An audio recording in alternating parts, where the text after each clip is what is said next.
오늘날 중동의 화약고라 불리는 이스라엘과 팔레스타인에는 첨예한 갈등이 이어지고 있습니다.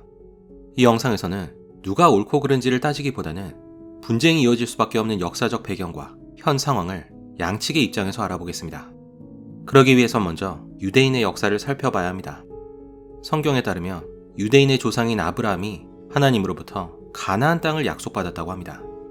이후 아브라함의 후손들은 기근을 피해 이집트에 정착했습니다. 그곳에서 이들은 크게 번성해 이스라엘 민족이 됐습니다. 이들은 유대인의 조상 히브리인이었습니다. 그런데 이스라엘 민족이 커지는 걸 두려워한 이집트인들은 그들을 노예처럼 부리면서 탄압하기 시작했습니다. 그러자 이스라엘 백성은 모세라는 인물의 인도하에서 이집트를 탈출해 약속의 땅인 가나안에 도착했습니다. 그리고 그곳에 있던 민족을 몰아내고 그들만의 나라인 이스라엘을 건설했습니다. 성경은 이곳을 젖과 꿀이 흐르는 땅으로 묘사하고 있습니다. 기원전 1000년경 이스라엘 왕국은 다윗 왕과 솔로몬 왕 때 최전성기를 맞이했습니다. 이스라엘은 영토를 확장했고 많은 부를 축적했습니다. 예루살렘의 성전을 건축한 것도 이때였습니다.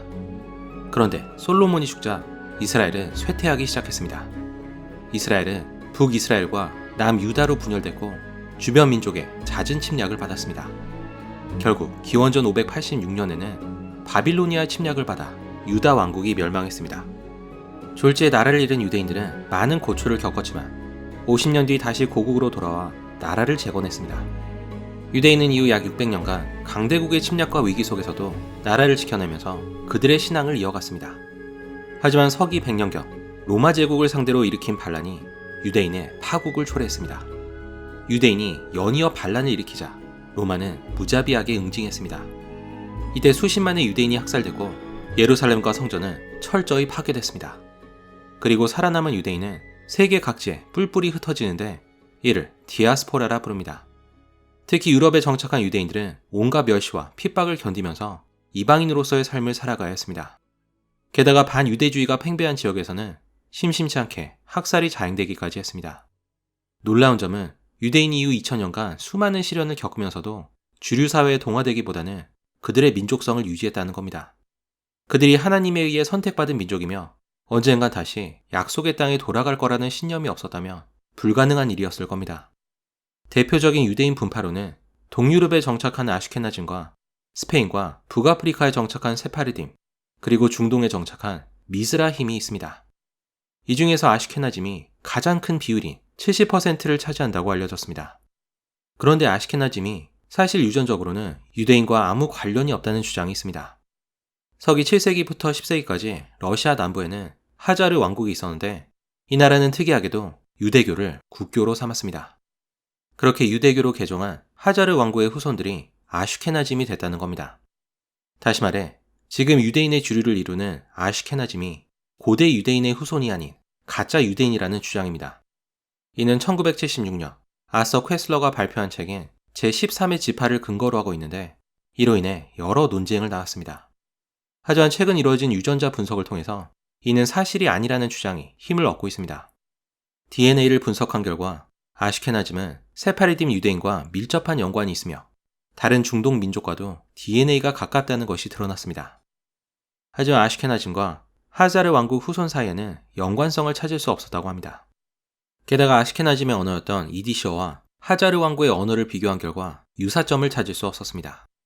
그리고 이 논쟁을 시작한 아서 퀘슬러 또한 정치적 의도가 있었다고 의심을 받고 있습니다. 한편 유대인이 떠난 예루살렘은 모두가 탐내는 땅으로 변해 있었습니다. 로마 제국을 통해 기독교가 전 세계로 퍼지자 예수 그리스도가 십자가에 달려 죽은 예루살렘이 기독교의 성지가 된 것이었습니다. 예루살렘은 또 이슬람의 성지이기도 했습니다. 이슬람 교도들은 이슬람을 창시한 무하마드가 하늘로 승천했다고 알려진 곳에 사원을 세웠습니다. 그런데 이곳은 공교롭게도 예루살렘 성전이 있던 터였다고 합니다. 그리고 이곳이 황금 돔으로 유명한 바위의 돔 사원입니다. 이렇게 예루살렘은 유대교뿐 아니라 기독교와 이슬람의 성지가 됐습니다. 하지만 평화와 사랑이 넘쳐날 것만 같은 이곳은 아이러니하게도 수많은 전쟁과 분쟁의 단초를 제공했습니다. 그 대표적인 예가 십자군 전쟁이었습니다. 그리고 이스라엘 재건을 꿈꾸고 있던 유대인 입장에서도 예루살렘이 주목받는 건 그리 반가운 소식이 아니었습니다. 유대인들은 조상의 땅이자 약속의 땅인 팔레스타인 지방에 그들만의 국가를 세우려고 했는데 이 운동을 시오니즘이라 부릅니다. 참고로 시오니즘의 시온은 예루살렘에 있는 한 언덕으로 예루살렘과 이스라엘을 상징했습니다. 19세기 말 시오니즘 운동에 박차를 가한 인물은 오스트리아 출신 유대인이었던 테오도르 헤르츠리였습니다. 신문 기자였던 그는 프랑스에서 그 유명한 드레피스 사건을 목격하게 됩니다. 드레피스는 프랑스의 장교였는데 그는 독일에 군사 정보를 팔아넘겼다는 혐의를 받고 있었습니다. 재판 과정에서 드레피스가 무죄임이 드러났음에도 재판관들은 그가 유대인이라는 이유만으로 그에게 무기징역을 선고했습니다. 그리고 이 사건으로 반유대주의가 얼마나 팽배한지를 확인한 헤르첼은 시오니즘 운동을 시작했습니다. 헤르첼은 그에 동조하는 유대인들을 불러 모아 1897년 스위스 바젤에서 제1차 시오니스트 대회를 개최했습니다. 이때 헤르첼은 바젤 강령을 채택했는데 이 강령의 요지는 고대 이스라엘이 있었던 팔레스타인 지역에 유대 국가를 건설하자는 것이었습니다. 시오니즘 운동은 효과가 있어서 몇 년 뒤인 1900년 초반까지 약 1만 명의 유대인이 팔레스타인 지역에 정착했다고 합니다. 하지만 이들이 처음부터 나라를 건설한 건 아니었고 팔레스타인의 토지를 구입해 소유한 정도였습니다. 이들은 먼저 팔레스타인에 살고 있던 아랍인과도 비교적 평화롭게 공존했다고 합니다. 초반에 유대인들이 이곳에 정착할 수 있었던 데에는 유대인 자본가들의 지원이 있었습니다. 금융업으로 막대한 자본을 축적한 이들은 정착민에 대한 재정 지원을 아끼지 않았습니다. 유대인의 정착을 도왔던 가장 대표적인 인물은 음모론에도 자주 등장하는 로스차일드 가문입니다. 로스차일드 가문은 이후에도 지속적인 관심을 보이면서 이스라엘 건국을 돕게 됩니다. 얼마 뒤인 1914년 제1차 세계대전이 일어났습니다. 이 전쟁에서 영국은 중동 지역의 광활한 영토를 다스리고 있던 오스만 제국을 상대했습니다. 그 당시 팔레스타인 지역 또한 오스만 제국의 영토였습니다. 그런데 영국은 오스만 제국을 이기기 위해서 무리수를 두게 됩니다. 지키지도 못할 이중 계약을 한 것이었습니다. 영국의 헨리 맥마흔은 메카를 다스리던 아랍 지도자 샤리프 후세인을 만나 협정을 체결했습니다. 영국을 도와 오스만 제국과 싸운다며 그 지역에 아랍인의 독립국을 세우는 걸 돕겠다는 내용이었습니다. 이것이 바로 맥마흔 후세인 협정이었습니다. 영국의 약속을 철석같이 믿었던 아랍인들은 열심히 싸웠고 오스만 제국에 큰 타격을 입히게 됩니다. 하지만 같은 시기 영국은 유대인의 재정 지원을 얻어낼 목적으로 유대인의 대표격인 월터 로스차일드에게 편지를 보냈습니다. 편지에는 팔레스타인의 유대인 국가 건설을 지지하겠다는 약속이 담겨 있었습니다. 이를 벨푸어 선언이라 부릅니다. 문제는 영국이 아랍인들에게도 똑같은 약속을 했다는 것이었습니다. 그리고 이것이 현재까지도 이어지는 이스라엘 팔레스타인 분쟁의 원인이 됐습니다. 여기서 끝이 아니었습니다. 영국은 사실 프랑스와도 오스만 제국을 어떻게 분할할지를 놓고 비밀 협정을 맺고 있었습니다. 2중 계약을 넘어 3중 계약이었습니다. 그리고 1918년 전쟁이 영국의 승리로 끝나자 벨푸어 선언에 힘입은 유대인들이 팔레스타인으로 몰려들기 시작했습니다. 하지만 영국이 아랍인들과 맺은 맥만 후세인 협정은 결국 휴지 조각이 됐습니다. 늘어나는 유대인을 보면서 팔레스타인의 아랍인들은 조금씩 위기감을 느끼기 시작했습니다. 1차 대전이 끝나고 10년간 유대인의 인구는 2배로 증가해 약 15만 명으로 불어났습니다. 하지만 80만 명의 아랍인에 비해서는 아직 소수에 불과했습니다. 그런데 1933년 독일에서 아돌프 히틀러가 집권하자 수많은 유대인들이 나치 정권의 박해를 피해 팔레스타인으로 이주했습니다. 이때 유대인 인구는 비약적으로 증가해 약 45만 명이 됐습니다. 유대인들이 막강한 자본력을 바탕으로 땅을 사들이자 팔레스타인 사람들은 점차 땅을 잃고 밀려나기 시작했습니다. 그리고 이에 불만을 품은 아랍인과 유대인 사이에 충돌이 일어나면서 이들 간의 갈등이 본격화됐습니다. 하지만 이건 단지 시작에 불과했습니다. 그러던 중 유럽에서는 이스라엘 건국을 촉진하는 중대한 사건이 일어났습니다. 그것은 홀로코스트라 불리는 유대인 대학살이었습니다. 1941년에서 1945년까지 유럽에 있던 900만 명의 유대인 중 3분의 2에 해당하는 약 600만 명의 유대인이 나치 독일에 의해 학살됐습니다. 홀로코스트의 참상이 드러나자 유대인에 대한 동정 여론이 확산됐습니다. 그러자 서방의 여러 나라들은 팔레스타인에 유대인 국가가 들어서는 것에 동조했습니다. 하지만 이미 팔레스타인에 살고 있던 아랍인을 무시하고 유대인만의 나라를 만들 수도 없었습니다. 결국 1947년 유엔은 팔레스타인을 아랍 국가와 유대 국가로 분할하는 안을 통과시켰습니다. 이로써 이스라엘 건국의 초석이 마련됐습니다. 문제는 80만 명의 팔레스타인 사람들에게는 전체 토지의 44%가 주어진 반면에 50만 명이 안 되는 유대인들에게는 전체 지역의 56%가 주어진 것이었습니다. 당연히 팔레스타인인들은 UN 결의안에 반대하면서 불만을 표출했습니다. 조상으로부터 대대로 물려받은 땅이니 절대 뺏길 수 없다는 것이었습니다.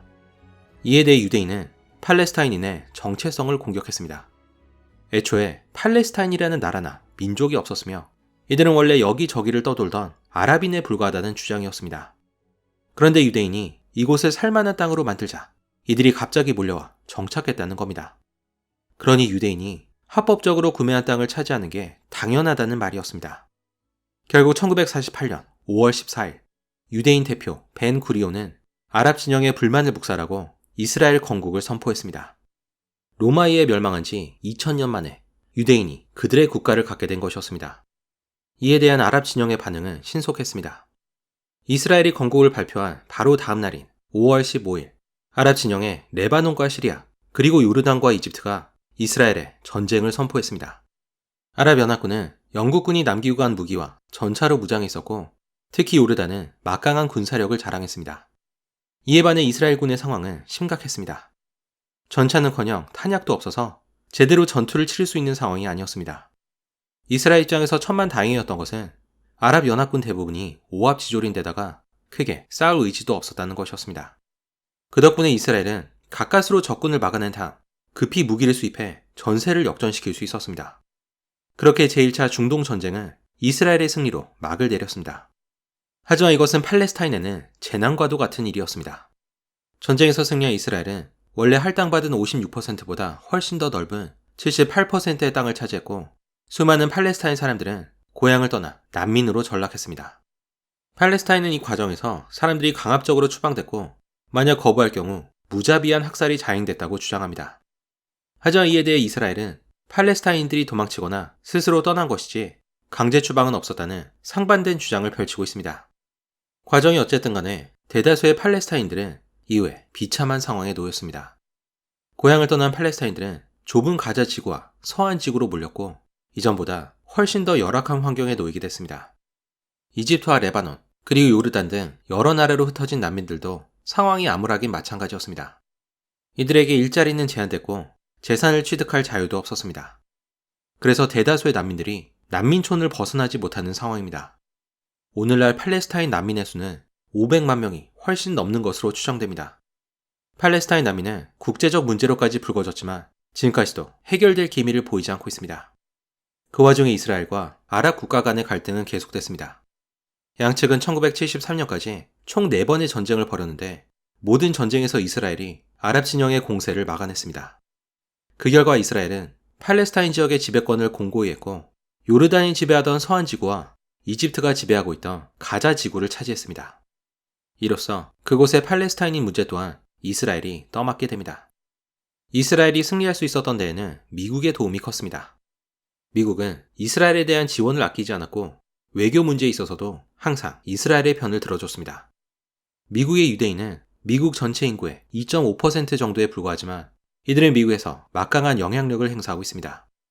소수의 유대인이 미국의 정치와 경제뿐 아니라 언론까지 장악하고 있어서 미국의 배후에는 유대인이 있다고 할 정도입니다. 유대인은 또 미국 정치인을 상대로 다양한 로비 활동을 펼치는데 그 중에서 가장 대표적인 로비 단체로 에이펙을 들 수 있습니다. 에이펙은 이스라엘을 돕기로 한 후보들에게 막대한 정치 후원금을 지원하고 있어서 사실상 미국 정계를 움직인다고 할 수 있습니다. 그리고 이것이 미국이 이스라엘을 지원할 수밖에 없는 이유입니다. 1957년 팔레스타인의 상황에 불만을 품은 투쟁 단체인 알파타가 창설됐습니다. 알파타는 팔레스타인 해방기구를 뜻하는 피에로로 발전하게 됩니다. 그리고 이들의 지도자가 바로 야세르 아라파트였습니다. 아라파트와 피에로는 팔레스타인 독립을 위해서 싸웠지만 그들의 요구는 묵살되기 일쑤였습니다. 그래서 이들은 초반에 납치와 시설 파괴 같은 테러 행위를 일삼았습니다. 하지만 테러 행위의 부작용을 인식해서였는지 아라파트는 점차 협상 전략으로 돌아서게 됩니다. 한편 이스라엘은 피에로를 인정하지 않으면서 팔레스타인과의 협상에 미온적인 태도를 보이고 있었습니다. 그런데 과격단체인 하마스가 등장하면서 분위기가 급반전됐습니다. 하마스는 팔레스타인의 원래 주인은 아랍인이라고 주장하면서 유대인을 완전히 몰아내는 것을 목적으로 삼았습니다. 그래서 이스라엘과의 어떠한 협상도 거부한다는 입장입니다. 그런데 하마스를 키운 건 이스라엘이었다는 주장이 있습니다. 중동 문제 전문가 토니 코데스먼에 의하면 이스라엘은 아라파트와 피에로를 견제하기 위해서 정책적으로 하마스를 밀어줬다고 합니다. 이스라엘의 정보부인 모사드의 문건 또한 이를 증명합니다. 하지만 이스라엘이 기대한 것과는 다르게 하마스는 피에로를 훨씬 넘어서는 수준의 과격단체로 성장했습니다. 하마스의 전략은 최대한 많은 사상자를 내서 세계 눈길을 중동으로 쏠리게 한 다음 이스라엘 정책에 대한 비난 여론을 조성하는 겁니다. 그래서 이들의 행동은 더욱 과격해졌고 자살폭탄 테러를 서슴지 않았습니다. 그런데 이들의 행동은 오히려 역효과를 낳았습니다. 이스라엘이 하마스의 테러 행위를 막기 위해 피에로와 협상에 나선 것이었습니다. 피에로 입장에서도 하마스의 지배권을 빼앗기지 않으려면 뭔가 돌파구가 필요했습니다. 그렇게 1993년 노르웨이 수도 오슬로에서 이스라엘의 라빈 총리와 피에로 대표 아라파트 간의 회담이 성사됐습니다. 이들은 여러 사안에 대해 장시간 논의한 결과 최종적으로 합의에 도달했습니다. 오슬로 합의의 가장 큰 골자는 가자와 서한 지구에 팔레스타인의 자치를 인정한다는 것이었습니다. 하지만 팔레스타인 난민 그리고 동예루살렘처럼 민감한 부분은 논의가 미뤄졌습니다.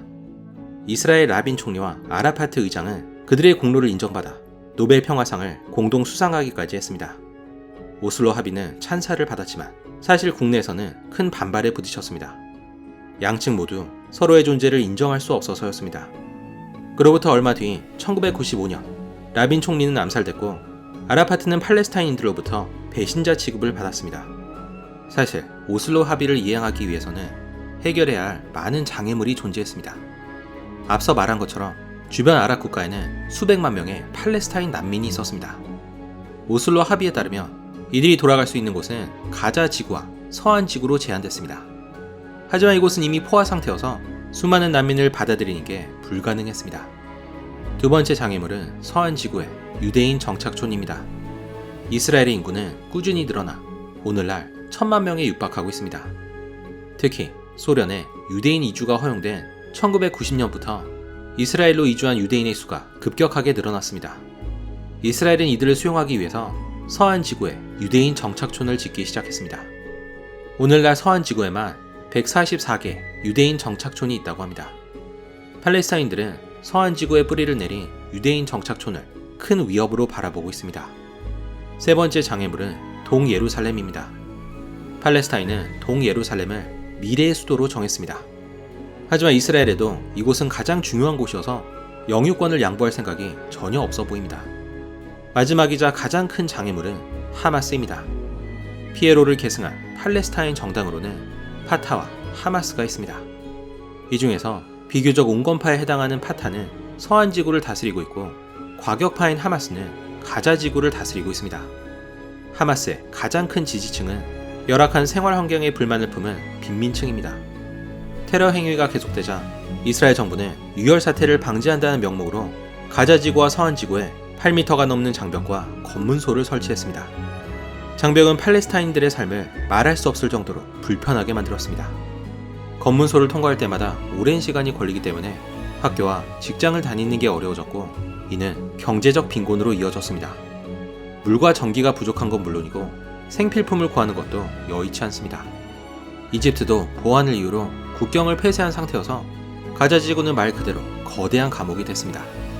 가자지구 남쪽에는 이집트로 통하는 비밀 터널이 무려 2000개나 있다고 하는데 이 터널을 통해서 힘겹게 물자를 구해오는 실정입니다.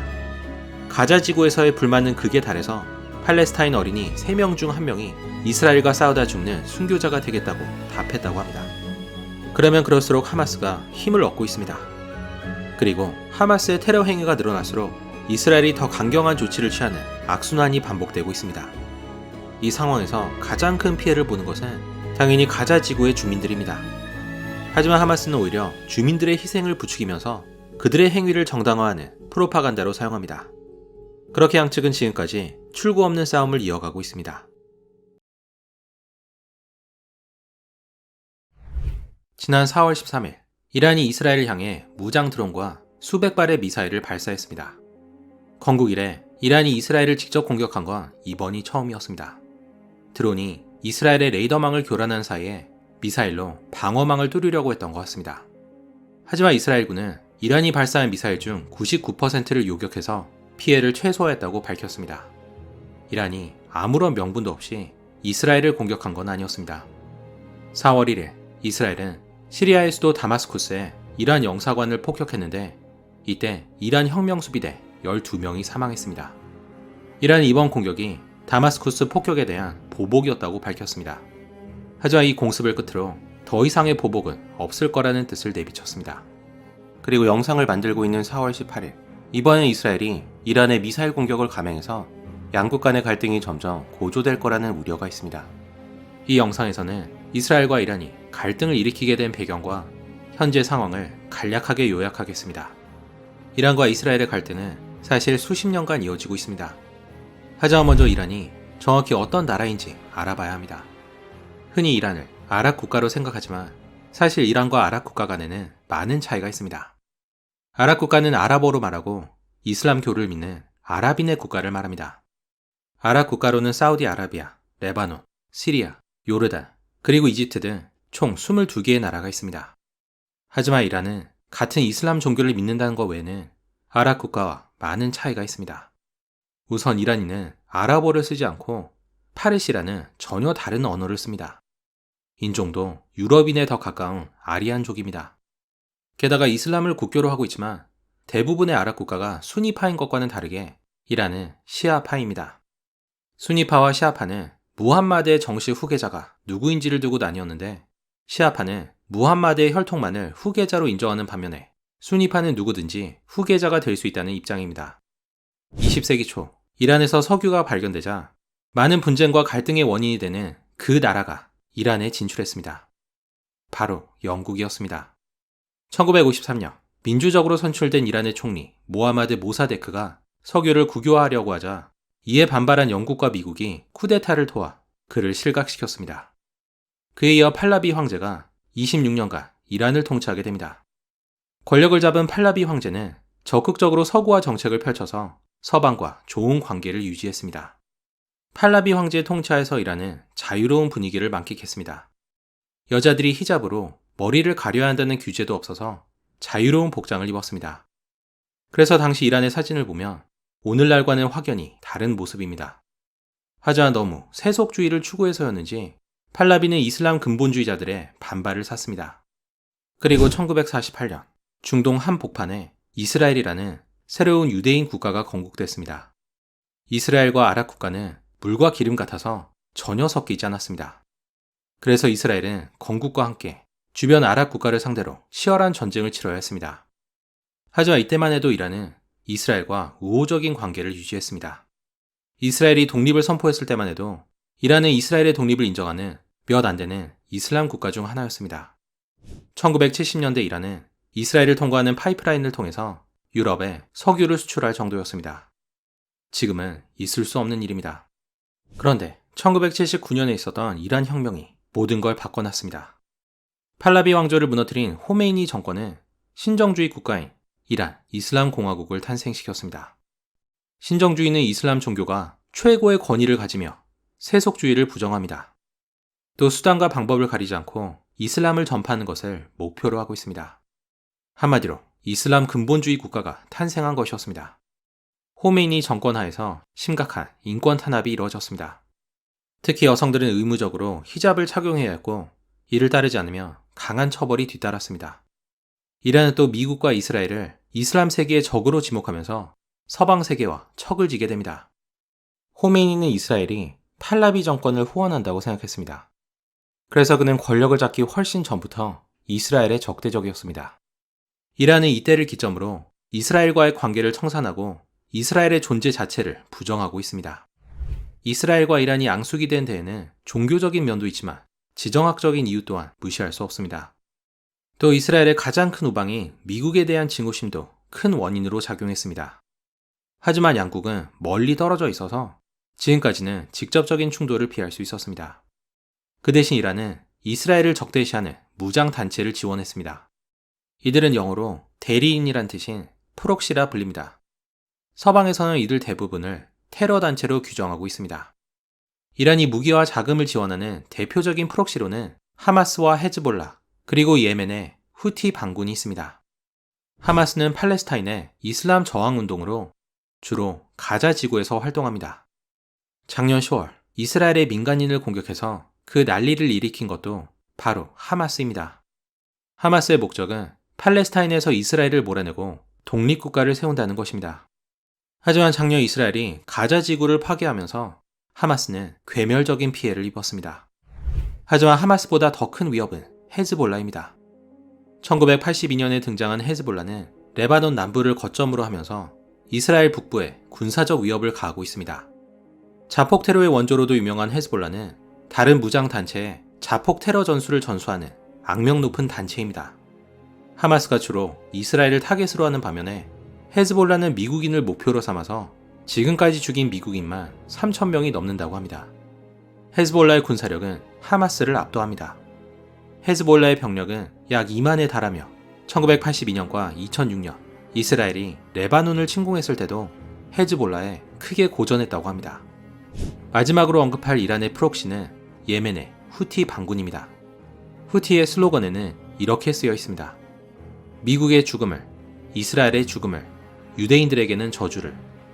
그리고 예멘에서 3,000km 떨어진 이란의 수도 테헤란에서도 같은 구호를 외치고 있습니다. 이처럼 이스라엘과 미국은 이슬람 세계의 공공의 적이 됐습니다. 그리고 대개의 경우 반이스라엘, 반미 운동의 진원지는 이란입니다. 하지만 이란 정부는 이슬람 무장단체에 무기를 공급하는 것을 부인하고 있습니다. 2023년 10월 7일 가자 지구의 하마스 부대가 1,200명의 이스라엘 민간인을 공격하면서 이스라엘과 팔레스타인 간의 분쟁이 발생했습니다. 이란은 이 공격에 연루되지 않았다고 주장했지만 명백히 하마스를 지지하고 있습니다. 이때 이란이 지원하는 헤즈볼라와 후티도 동시에 이스라엘을 공격했습니다. 헤즈볼라는 이스라엘에 미사일을 발사했고 후티 반군은 홍해에서 선박을 공격했습니다. 하지만 이란은 뒤에서 이들을 조종할 뿐 직접적인 군사행동에 나서진 않았습니다. 이란이 반이스라엘 정책을 고수하는 데에는 또 다른 이유가 있습니다. 중동의 패권을 놓고 경쟁하는 두 개의 주요 세력이 바로 이란과 사우디아라비아입니다. 그런데 사우디아라비아는 이스라엘에 대해 불분명한 태도를 취하고 있습니다. 이에 반해 이란은 적극적인 반이스라엘 정책으로 이슬람 세계를 규합해 중동의 새로운 리더가 되려는 것으로 보입니다. 그러면 이에 대해 이스라엘이 어떻게 대응하는지를 알아보겠습니다. 이스라엘은 2009년과 2013년에 각각 수단과 시리아를 공습했다고 알려졌습니다. 이란이 수단과 시리아를 통해서 하마스와 헤즈볼라에 무기를 공급하는 걸 차단하려고 했던 것 같습니다. 하지만 이스라엘이 직면한 가장 큰 문제가 있습니다. 바로 핵무기입니다. 이란의 핵 개발은 이스라엘과 국제사회의 주된 관심사였습니다. 이란은 항상 자국의 핵 프로그램이 에너지 공급을 위해서라고 주장했습니다. 하지만 이 말을 곧이곧대로 믿는 나라는 없습니다. 만약 이란이 핵무기를 보유하게 되면 이스라엘은 큰 위험에 처하게 됩니다. 이란은 핵무기로 이스라엘과 서방을 위협할 것이고 중동에서 어떤 행동을 할지라도 궁극적으로 이를 제지할 방법이 사라지게 됩니다. 과거 이란은 공개적으로 이스라엘을 파괴해야 한다고 말했습니다. 예를 들어 2005년 이란의 아마디네자드 대통령은 이스라엘이 지도상에서 사라져야 한다고 선언했습니다. 이스라엘은 이란의 핵무기 개발을 막기 위해서 여러 차례 이란의 핵시설에 비밀 공습을 펼쳤다고 합니다. 2020년에는 이란의 나탄즈에 위치한 핵시설에 큰 폭발 사고가 일어났습니다. 이 사고로 이란의 핵 프로그램은 2년 정도 퇴보했다고 알려졌습니다. 이란은 이것이 이스라엘의 소행이었다고 보고 있습니다.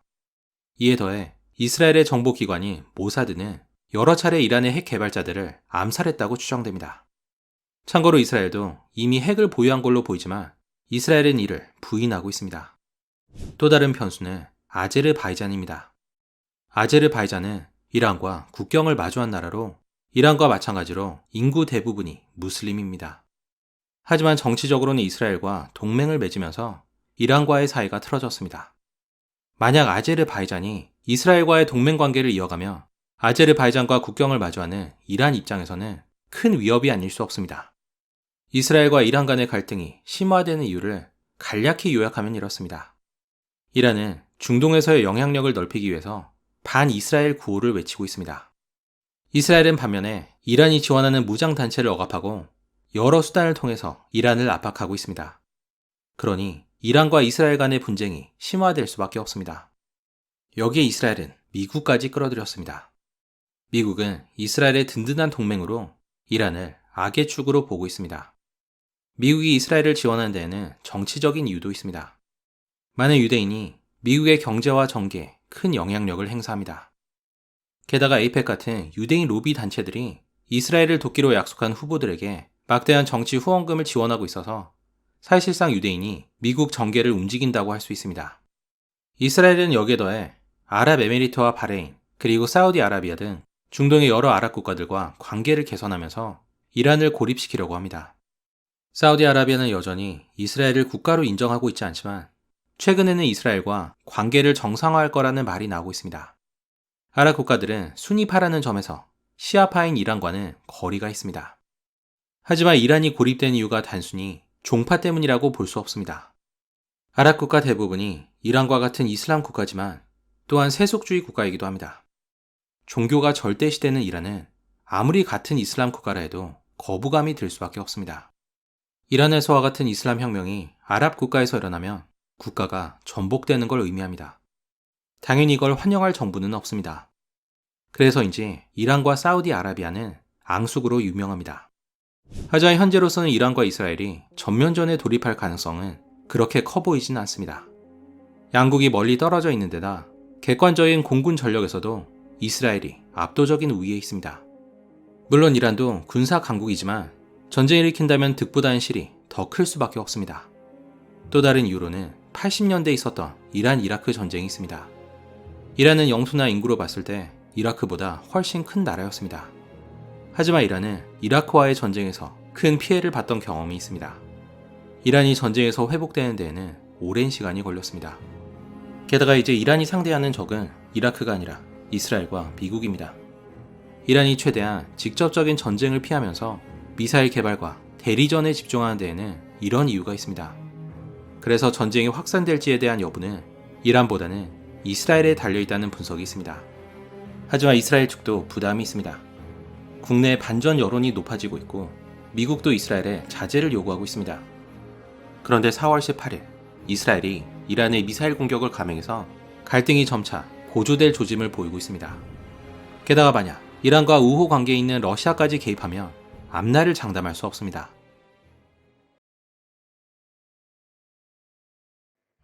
오늘날 이스라엘과 팔레스타인은 다양한 이유로 공존이 거의 불가능한 적대 관계에 놓여 있습니다.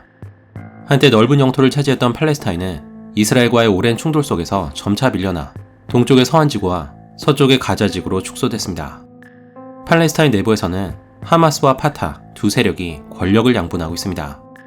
하지만 2007년 하마스가 파타를 가자지구에서 몰아내면서 가자지구 전역을 장악하게 됩니다. 이로써 가자지구는 하마스가 그리고 서안지구는 파타가 지배하는 분열 상태가 지속되고 있습니다. 하마스는 파타보다 훨씬 더 강경한 이슬람주의 무장 세력으로 이스라엘과의 공존을 거부하면서 수많은 무력 도발을 감행해왔습니다. 그 결과 하마스가 지배하는 가자지구는 이스라엘의 주요 공격 대상이 됐습니다. 그러다 2023년 10월 7일 하마스가 이스라엘을 상대로 전례 없는 대규모 기습 공격을 감행하면서 양측 간의 갈등이 폭발하게 됩니다. 하마스가 지상군을 투입해 이스라엘을 직접 공격한 것은 이번이 처음이었습니다. 이번 공격 중에서도 가장 충격적이었던 피해 현장은 바로 노바 음악 축제였습니다. 당시 가자지구에서 약 5km 떨어진 이스라엘 남부 사막 지역에서는 약 3,000명의 젊은이들이 밤을 새워가면서 음악 페스티벌을 즐기고 있었습니다. 그러다 10월 7일 오전 6시경 하마스 소속의 대규모 무장 병력이 낙하산, 오토바이, 그리고 트럭 등을 이용해서 축제장을 급습했습니다. 하마스 대원들은 축제에 참가한 민간인들을 향해 무차별 총격을 가해 수많은 사망자가 발생했습니다. 충격에 빠진 젊은이들이 필사적으로 도망쳤지만 하마스는 이들을 끝까지 추격해 총격을 가했고 일부 희생자들의 시신을 훼손하기까지 했습니다. 이후에 도착한 이스라엘군은 수많은 젊은이들이 죽어있는 참혹한 현장을 목격하게 됩니다. 이 공격으로 360명 이상이 사망했고 수십 명이 하마스에 납치돼서 가자지구로 끌려갔습니다. 하지만 피해는 거기서 끝나지 않았습니다. 같은 날 하마스는 이스라엘 남부에 있는 여러 마을을 공격해 대규모 민간인 학살을 자행했습니다.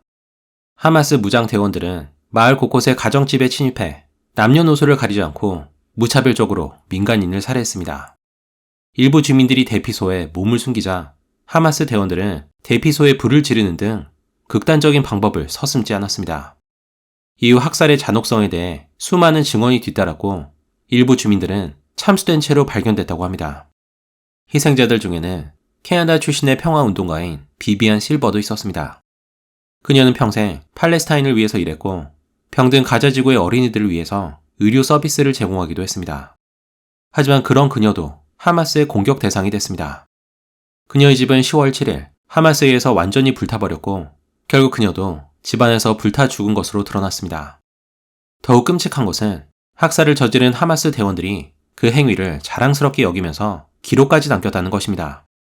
실제로 당시 촬영된 영상 중에는 이스라엘 마을에 진입한 어떤 하마스 대원이 가족에게 전화를 거는 장면이 담겨 있습니다.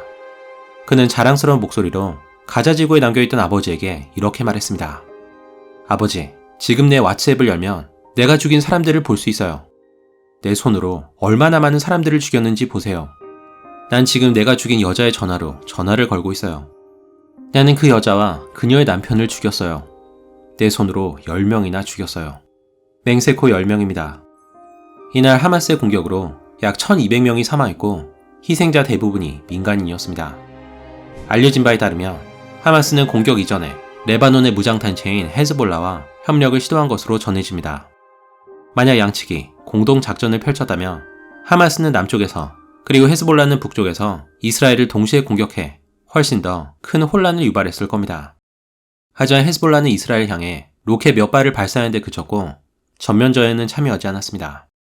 그리고 이 기습 공격이 전 세계의 이목을 집중시킨 이스라엘 하마스 전쟁의 시작이었습니다. 바로 다음 날인 10월 8일, 이스라엘은 하마스를 상대로 전쟁을 선포했습니다. 이스라엘은 가자 지구에 대한 대규모 공습을 개시했고 가자 북부 지역을 중심으로 지상군을 투입해 본격적인 시가전을 전개했습니다. 하지만 이번 전쟁은 단순한 보복 차원이 아닌 하마스 자체를 완전히 제거하는 걸 목표로 한다는 점에서 과거와는 전혀 다른 양상을 보이고 있습니다. 이를 위해 이스라엘 정부는 가자 지구에 대한 완전 봉쇄 조치를 발표하면서 식량, 연료, 전기, 그리고 물 공급을 전면 차단했습니다. 나아가 하마스의 자원이 유입될 수 있다는 이유로 유엔과 국제사회의 인도주의적 지원까지 차단하고 있습니다. 이스라엘군은 하마스의 주요 지휘본부와 무기 저장소, 그리고 지하 터널망이 밀집해 있는 가자 북부 지역을 집중 공격했고 그 결과 이 지역은 더 이상 사람이 살 수 없을 정도로 초토화됐습니다. 이스라엘군의 공격으로 지금까지 최소 5만 명 이상이 사망한 것으로 추정되는데 이 중 상당수가 여성과 어린이로 알려졌습니다. 이로 인한 가자지구 주민들의 고통은 이루 말할 수 없습니다. 이런 상황 속에서 이스라엘은 국제사회로부터 거센 비난을 받고 있습니다. 설상가상으로 하마스가 민간인을 인간 방패로 활용해서 피해가 더욱 커졌다는 지적도 제기됐습니다. 하마스가 무기와 전투 인력을 주택가와 병원, 학교 등에 숨겨놓음으로써 이스라엘군이 이를 공격하는 과정에서 민간인의 피해가 가중됐다는 주장입니다. 그래서 하마스가 의도적으로 민간인 희생을 부추긴다는 비난이 제기됐습니다. 무너진 건물과 슬퍼하는 주민들의 모습을 최대한 노출시켜서 이스라엘에 대한 국제적 비난 여론이 조성되길 기다린다는 겁니다. 한편 이스라엘은 민간인 피해를 최소화하기 위해 노력하고 있다고 밝혔습니다. 이스라엘군은 공습에 앞서 문자 메시지나 전단 등을 통해 주민들에게 남쪽으로 대피하라고 사전에 통보했습니다. 그런데 하마스는 북부 가자지구 주민들이 집을 떠나지 못하게 했고 전투원들에게 민간인 복장을 입히거나 민간인들 사이에서 섞이도록 지시한 것으로 알려졌습니다. 이로 인해 민간인과 전투원의 구분이 어려워졌고 그 결과 민간인 피해가 더욱 커졌다고 합니다. 또 다른 문제는 하마스가 가자지구 전역에 구축한 지하 터널망입니다. 하마스의 터널망은 눈에 잘 띄지 않는 민간 시설 아래에 설치된 경우가 많습니다. 이스라엘이 터널 위에 있는 건물을 공격하면 해당 건물이 무너져서 민간인들이 매몰되는 일이 빈번하게 발생했습니다. 하지만 이스라엘군은 하마스를 완전히 소탕하기 위해서는 이 지하 터널망을 파괴할 수밖에 없다는 입장을 고수하고 있어서 민간인 피해가 이어지고 있습니다. 한편 이스라엘의 총리 베냐민 네타냐후의 잘못된 정책이 이스라엘과 하마스 간의 갈등을 더욱 악화시켰다는 비판이 제기됐습니다. 네타냐후는 팔레스타인을 이스라엘의 안보에 대한 중대한 위협으로 간주하면서 강경한 대응을 이어왔습니다. 그는 유혈 사태를 방지한다는 명목으로 가자지구와 서한지구에 8m가 넘는 장벽과 수많은 검문소를 설치했습니다. 이 장벽은 팔레스타인 주민들의 이동을 크게 제한했고 생필품 확보마저 어렵게 만들었습니다. 그렇게 가자 지구는 사실상 거대한 감옥으로 전락했습니다. 이집트 또한 보안상의 이유로 국경을 봉쇄한 상황이어서 가자 주민들은 큰 고통을 받고 있습니다. 가자 지구의 불만은 극에 달해서 팔레스타인 어린이 3명 중 1명이 이스라엘과 싸우다 죽겠다고 답했다고 합니다. 그러면 그럴수록 하마스가 힘을 얻고 있습니다. 그런데 네타냐후와 하마스가 실제로는 적대적 공생관계라는 의심이 있습니다. 하마스의 존재는 네타냐후에게 강경 정책을 지속할 명분을 줍니다. 게다가 팔레스타인이 하마스와 파타 두 세력으로 분열된 것이 이스라엘 입장에서도 더 유리합니다.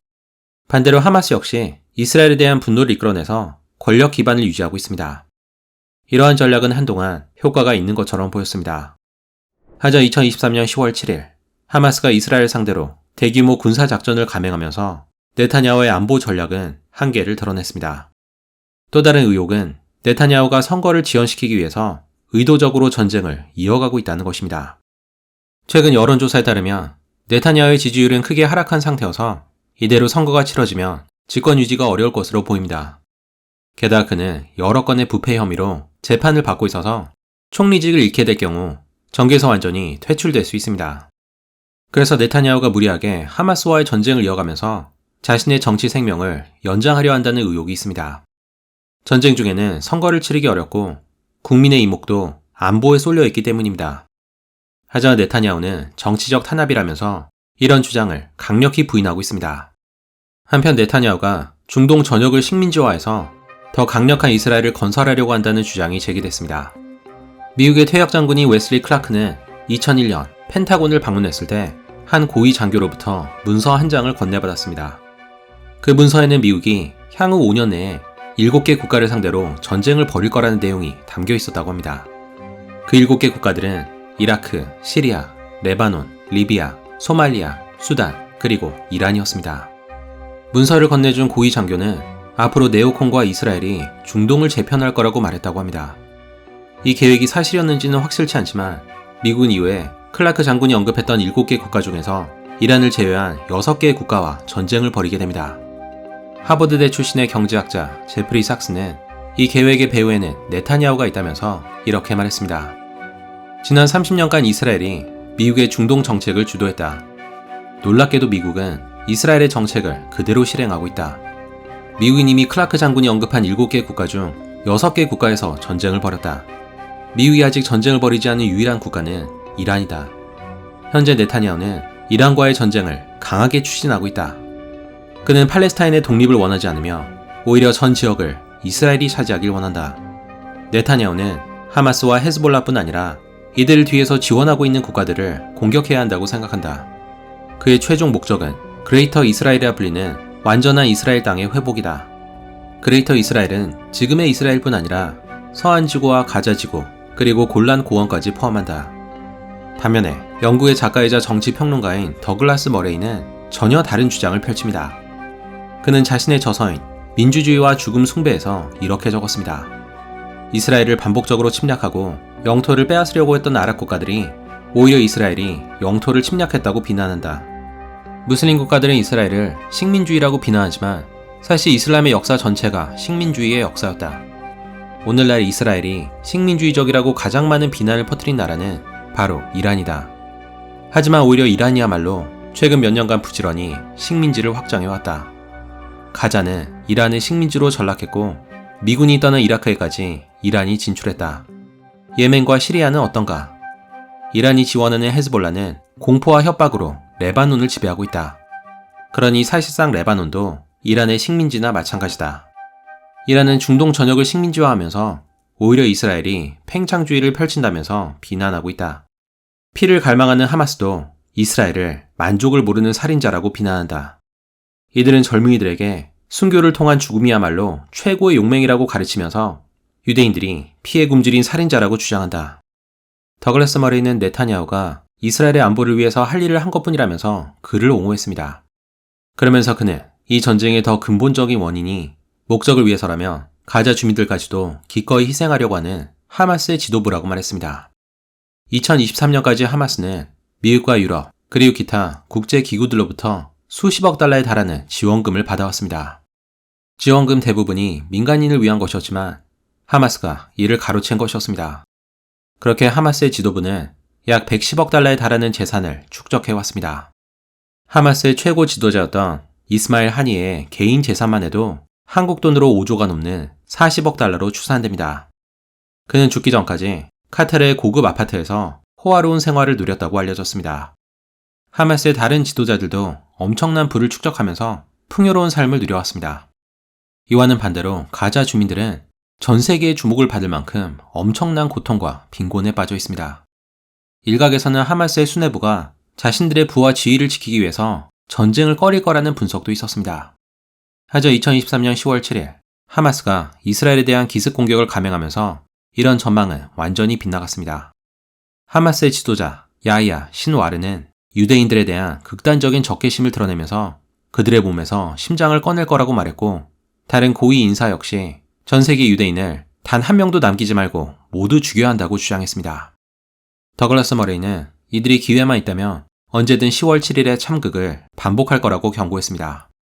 이런 상황 속에서 전 세계적으로 반이스라엘 시위가 이어지고 있습니다. 특히 미국의 대학가를 중심으로 젊은 세대의 반응이 두드러지는데, 이는 팔레스타인이 자연스럽게 약자로 인식되기 때문입니다.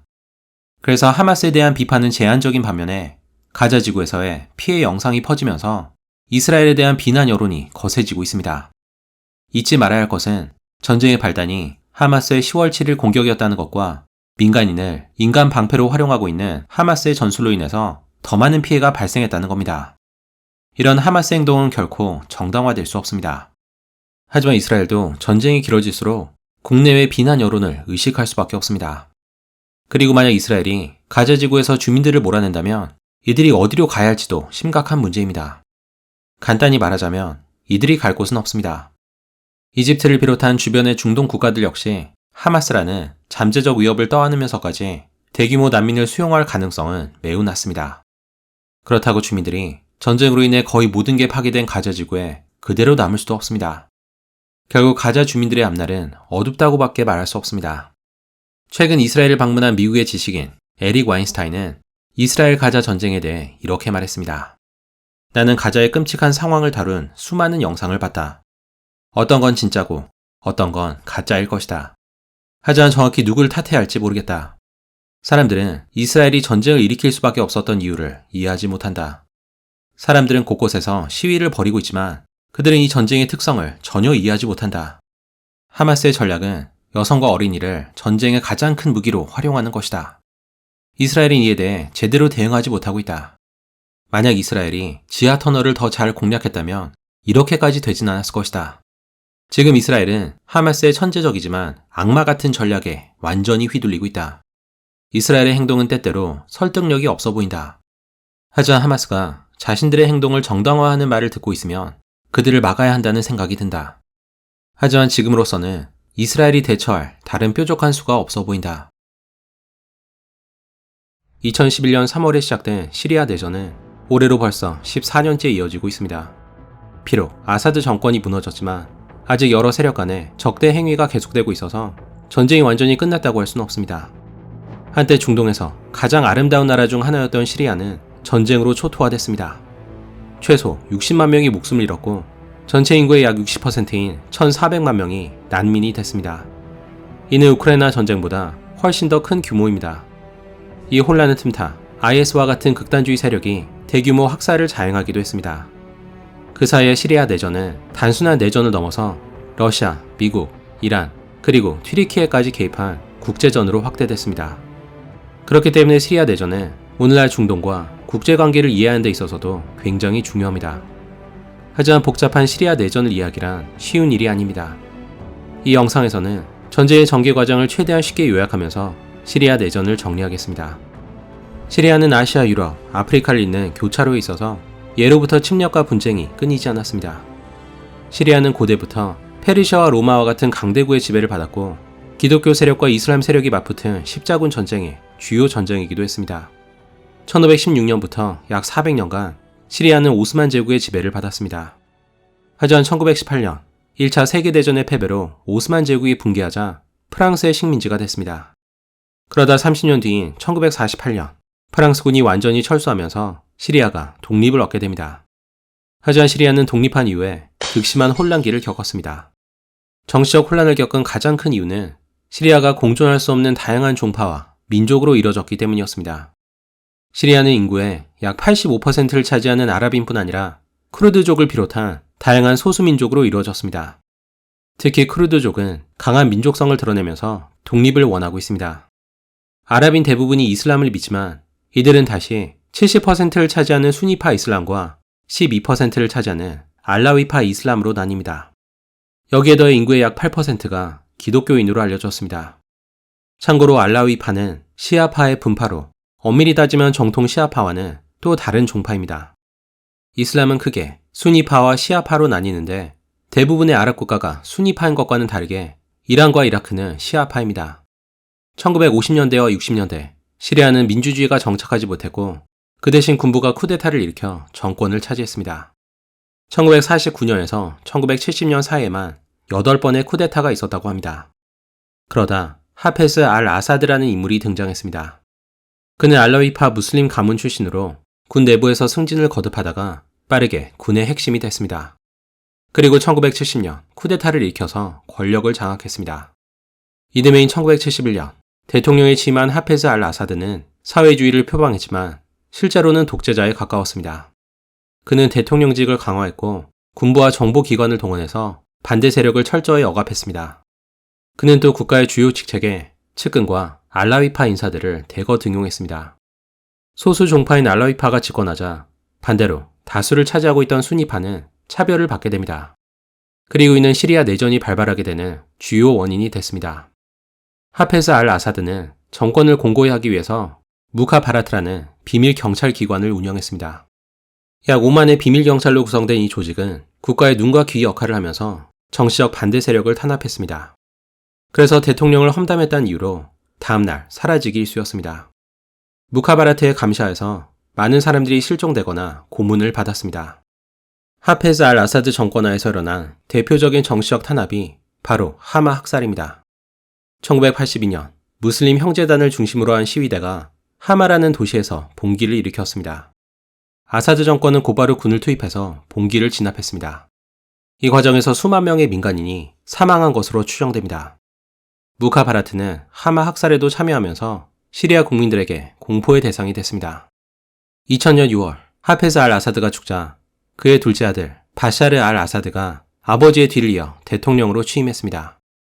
영국에서 의학을 공부한 바샤르 알 아사드는 아버지보다 덜 엄격하고 현대적일 거라는 기대를 받았습니다. 실제로 바샤르는 좀 더 온건한 정책을 펼치면서 독재자의 이미지를 벗으려고 노력했습니다. 바샤르 알 아사드는 또 경제 개혁을 단행해서 2005년에서 2010년 사이에 시리아의 GDP는 2배로 증가했습니다. 그 덕분에 시리아 내에서 아사드 정권의 입지는 어느 정도 견고해 보였습니다. 그렇다고 시리아의 고질적인 사회 문제가 사라진 건 아니었습니다. 알라위파와 소수의 엘리트에게 권력이 집중돼 있었고 아사드 정권에 대한 어떠한 도전도 용납되지 않았습니다. 무카바라트 비밀 경찰도 여전히 대중을 감시했습니다. 이전만큼 노골적이지 않았을 뿐이지 아들 바샤르 알 아사드 또한 명백한 독재자였습니다. 그러던 차에 북아프리카와 중동에서 아랍의 봄이라는 민주화 운동이 일어났습니다. 당시 많은 아랍 국가들은 시리아와 마찬가지로 정치적 탄압과 독재에 시달리고 있었습니다. 여기에 높은 실업률과 극심한 빈부격차로 고통받던 시민들이 한꺼번에 불만을 터뜨린 것이었습니다. 2010년 12월 튀니지에서 처음 발생한 이 혁명은 곧바로 중동 전역으로 퍼졌습니다.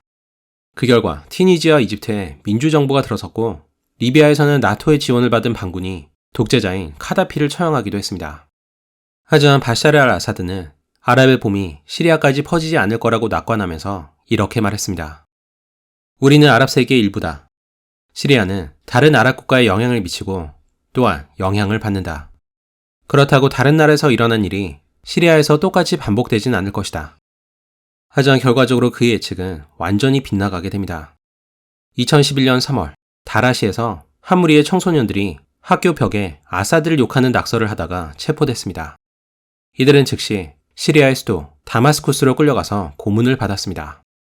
자녀들의 석방을 위한 모든 탄원이 무시되자 수백 명의 사람들이 다라에서 시위를 벌였습니다. 경찰은 시위대의 발포에서 그중 4명을 죽였습니다. 그리고 다음날 이들의 장례식에서 수천 명이 거리로 나왔습니다. 그리고 이것이 시리아 내전의 시작이었습니다. 아사드는 처음에는 부분적인 개혁을 약속하면서 사태를 진정시키려고 했습니다. 하지만 그런데도 불구하고 시위가 계속되자 곧바로 강경 진압으로 노선을 정했습니다. 그는 군을 동원해서 시위대를 폭력적으로 진압했고 반정부 인사들을 체포했습니다. 하지만 아사드의 강경 진압은 오히려 역효과를 낳을 뿐이었습니다. 인터넷의 확산으로 시리아인들은 반정부 시위에 대해서 즉시 알게 됐고 얼마 안가 시위는 전국적으로 확산됐습니다. 하지만 아사드 정권도 지지층이 없던 건 아니었습니다.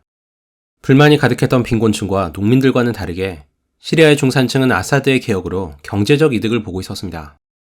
아사드 정권으로부터 오랜 특혜를 받고 있었던 알라위파뿐 아니라 급여 인상을 앞두고 있던 공무원 대부분도 아사드를 지지했습니다.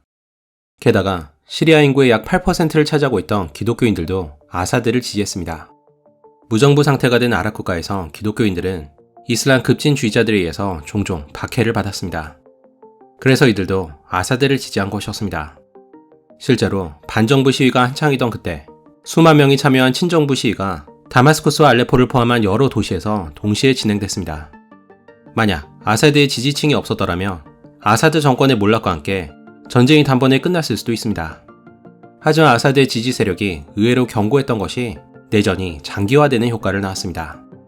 아사드의 우유부단함도 시위가 내전으로 발전하게 되는 한 원인이었습니다. 그는 아버지의 무자비한 결단력이 부족했습니다. 측근의 증언에 따르면 그는 하루에도 20번씩 마음을 바꿨다고 합니다. 아사드의 측근도 시위대를 강압적으로 진압하자는 쪽과 타협을 보자는 쪽으로 나뉘었습니다. 만약 시위대를 강제로 진압한다면 국제적인 비난을 받을 게 분명했습니다. 그러면 리비아 독재자 카다피에게 있었던 똑같은 일이 아사드에게도 일어나지 않을 거라고 장담할 수 없었습니다. 하지만 시위가 격해지자 아사드 정권은 강경책으로 노선을 정했습니다. 하지만 이는 오히려 시민들의 분노에 기름을 부었고 산발적이었던 시위는 점차 조직화된 반란군의 모습을 띄었습니다. 시리아를 지켜보던 국제사회도 두 편으로 갈라져 상황을 오히려 악화시켰습니다. 그래서 시리아 내전은 단순한 내전이 아닌 국제적인 이해관계가 얽힌 대리전의 성격을 띄었습니다. 아사드 정권을 지지한 국가로는 러시아와 이란을 들 수 있습니다. 아사드 정권은 러시아가 소련이었을 때부터 동맹 관계였습니다. 러시아는 시리아 타르투스에 해군 기지를 두고 있었고 시리아를 거점으로 중동에서 영향력을 확대하길 원했습니다. 그러려면 러시아의 우호적인 아사드 정권의 도움이 필요했습니다. 러시아는 아사드 정권을 위해서 군사적 지원을 아끼지 않았고 유엔이 아사드 정권에 제재를 가하려고 할 때마다 거부권을 행사했습니다. 이란도 아사드 정권을 지원한 대표적인 국가였습니다. 시리아 국민 대부분은 순니파였지만 아사드 정권은 이란과 같은 시아파 계열인 알라위파였습니다. 이란은 알라위파인 아사드 정권을 대신해서 순니파가 정권을 잡는 걸 원하지 않았습니다. 또 다른 이유는 헤즈볼라였습니다. 이란은 레바논의 무장단체인 헤즈볼라를 지원하고 있었는데 이들을 지원하려면 시리아를 통과해야 했습니다. 만약 아사드 정권이 무너지면 헤즈볼라로 가는 중요한 연결 통로가 끊길 수도 있었습니다. 반면에 미국을 비롯한 서방 국가와 티르키예 그리고 사우디아라비아는 아사드 정권에 반대했습니다. 서방은 시리아에서 독재 정권을 몰아내고 민주정부를 세워야 한다고 주장했습니다. 게다가 러시아와 이란의 협조안은 아사드 정권을 축출하면 친서방 정권을 세울 수 있었습니다. 시리아와 국경을 맞대고 있던 튀르키예의 사정은 좀 더 복잡했습니다. 튀르키예는 아사드 정권과 적대적인 관계는 아니었지만 서방의 눈치를 봐야 했습니다. 그래서 아사드 정권이 강경 진압을 멈추지 않자 적대적인 관계로 돌아서게 됩니다. 하지만 튀르키예의 가장 큰 관심은 쿠르드족이었습니다. 쿠르드족은 중동에서 가장 큰 국가가 없는 민족으로 튀르키예와 시리아 국경지대에 많은 수의 쿠르드족이 거주하고 있습니다. 튀르키예의 쿠르드족은 PKK 당을 조직해서 독립을 요구하고 있는데 튀르키예는 이들을 테러 단체로 지정했습니다. 튀르키예가 가장 우려하는 것은 PKK가 시리아 내에 쿠르드족 무장 조직인 YPG와 연계하는 것이었습니다. 이는 튀르키예가 시리아 내전에 적극적으로 개입하는 원인이 됐습니다. 이외에도 중동의 패권을 놓고 이란과 경쟁하고 있던 사우디아라비아도 반군의 편을 들었습니다. 2011년 8월 미국의 오바마 대통령은 아사드의 퇴진을 요구하면서 이렇게 말했습니다. 우리는 계속해서 아사드 대통령에게 민주정부를 세우라고 말했다. 하지만 그는 그러지 않았다. 이제 시리아 국민을 위해서 아사드 대통령이 물러날 때가 됐다. 미국이 아사드 정권에 반대한다는 것이 명백해지자 반군은 더 결집하기 시작했습니다. 게다가 정부군의 많은 군인들이 시위대를 공격하라는 명령에 반발하면서 오히려 반군에 합류하기 시작했습니다. 아사드 정권에 반대하는 군인과 민간인은 FSA라 불리는 자유 시리아군을 조직해 아사드 정권에 맞섰습니다. 하지만 아사드 정권이 곧바로 무너질 거라는 서방의 예측과는 다르게 아사드의 지지층은 나름 견고했습니다. 반면에 여러 파벌로 나뉜 FSA는 명확한 지휘체계가 없어서 각 부대마다 독립적인 작전을 수행해야 했습니다. 정부군과 반군이 싸우는 상황에서 시리아 북동쪽에서는 쿠르드족 무장 세력인 YPG가 독자적인 길을 모색했습니다. YPG는 중립을 유지하면서 시리아 쿠르드 자치구를 선언했습니다. 하지만 이들의 바람과는 다르게 이 지역은 시리아 내전에서도 가장 치열한 격전지가 됐습니다. 2011년 6월 4일 지스르 아슈거에서의 첫 번째 교전을 시작으로 정부군과 반군 간의 전투는 빠르게 전국으로 확산됐습니다. FSA 반군의 활동이 가장 활발했던 지역은 주로 알라위파의 강한 적개심을 갖고 있던 수니파 지역이었습니다. 2012년 7월 시리아에서 가장 큰 도시였던 다마스쿠스와 알레포에서 동시에 대규모 교전이 발생했습니다. 다마스쿠스에서는 정부군이 반군을 막아냈지만 알레포에서는 북쪽 터키로부터 지원을 받은 반군이 정부군을 상대로 우위를 점했습니다. 양군은 알레포를 놓고 이후 4년간 접전을 펼치게 됩니다. 그리고 이쯤에 지하디스트가 이라크 국경을 넘어서 시리아로 진입하기 시작했습니다. 지하디스트는 이슬람, 극단주의자를 뜻합니다. 이들은 무력투쟁을 불사하면서 이슬람을 퍼뜨리는 것을 신앙적 의무로 삼고 있습니다. 대표적인 지하디스트 조직으로는 알카에다, IS, 그리고 알-누스라를 들 수 있습니다. 이들은 독자적으로 행동하면서 전쟁의 양상을 복잡하게 만들었습니다. 한편 쿠르드족 무장 세력인 YPG는 정치적 공백을 틈타 세력을 확장했습니다.